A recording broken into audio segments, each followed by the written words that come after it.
একদিন পর ঘরে ডাটা আনা হলো। আর ডাটাটা আমাদের তেমন একটা খাওয়া হয় না, খাই তবে তেমন একটা খাওয়া পড়ে না। আর আমাদের ঘরে সব ধরনের সবজিটা খাওয়া হয় না, কিছু কিছু সবজি আর কি আমরা খাই। তো কালকে রাত্রে আর কি ডাটাগুলো আনা হয়েছে, এখন ডাটাগুলোকে আমি ভালো মতো কেটে নেব।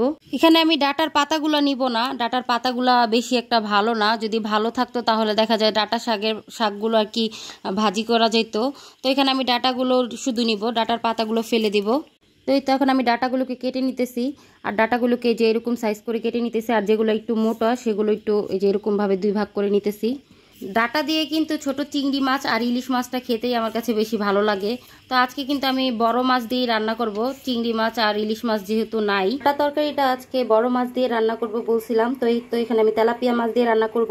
তো আগে এই তেলাপিয়া মাছটা ধুয়ে আমি ভালো মতো হলুদ আর নুন মাখিয়ে রাখছি। আর এদিকে যে ডাটাগুলো কেটে তারপর এখানে ধুয়ে পানি দিয়ে ভিজিয়ে রাখছি। আর সাথে কিন্তু আলুও দিব, তো আলু দিয়ে কিন্তু রান্না করব। আর এদিকে একটা বেগুন আমি কাঁটা চামচ দিয়ে আর কি কেচে নিছি, এই বেগুনটা ভর্তা করব। মেয়ে আবার কয়দিন যাবতই বেগুন ভর্তা খেতে চাচ্ছে, তো এদিকে ভাবলাম একটা বেগুন ওকে ভর্তা করে দেই। সেদিকে কিন্তু আমি মাছ ভাজাগুলো বসিয়ে দিছি, সবগুলো মাছ আমি একসাথে দিয়ে দিছি যাতে তাড়াতাড়ি হয়, এই কারণে আর কি তাওয়াতেই দিলাম।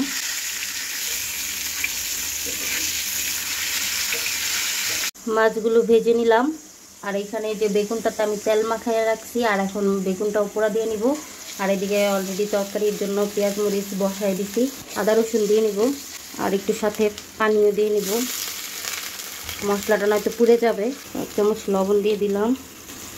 হলুদের গুঁড়া দেবার একটু 1.5 চামচের মতো হলুদের গুঁড়া দিলাম। আর একটু মরিচের গুঁড়ো দিতেছি। ডাটা তরকারি কিন্তু একটু পানসে হয়, তো আমার কাছে কিন্তু পানসেটা ভালো লাগে না, তো আমি ডাটা তরকারি রান্না করলে একটু মশলা বেশি দিয়েই রান্না করি।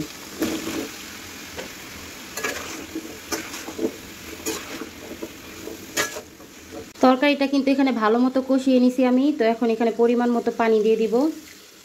এখন মাছগুলো দিয়ে দিব। মাছগুলো দেওয়ার পরে যদি আরেকটু পানি দেওয়ার প্রয়োজন মনে হয়, তো আমি তখন আবার একটু ঝোলের জন্য পানি দিয়ে নেব। আর একটু সামান্য পানি দেব ঝোলের জন্য, নয়তো দেখা যায় তরকারিটা একদম শুকনো শুকনো হয়ে যাবে। আর শুকনো শুকনো তরকারি আমার ঘরে তেমন একটা চলে না, একটু ঝোল ঝোল না রান্না করলে খেতে পারে না। তো এই কারণে আমি একটু ঝোলটা দিয়ে দিলাম বেশি করে। বেগুনটা পোড়া দিয়ে কিন্তু আমি খোসাটা ছাড়িয়ে নিছি ঠান্ডা হওয়ার পরে। আর এখানে পেঁয়াজটা ভেজে নিছি। এটা যেহেতু আনিশা বুড়ির জন্য করতেছি, ও কাঁচা পেঁয়াজটা খায় না, আমিও খাই না, পছন্দ না আমাদের। তো এখানে পেঁয়াজটা ভেজে নিছি।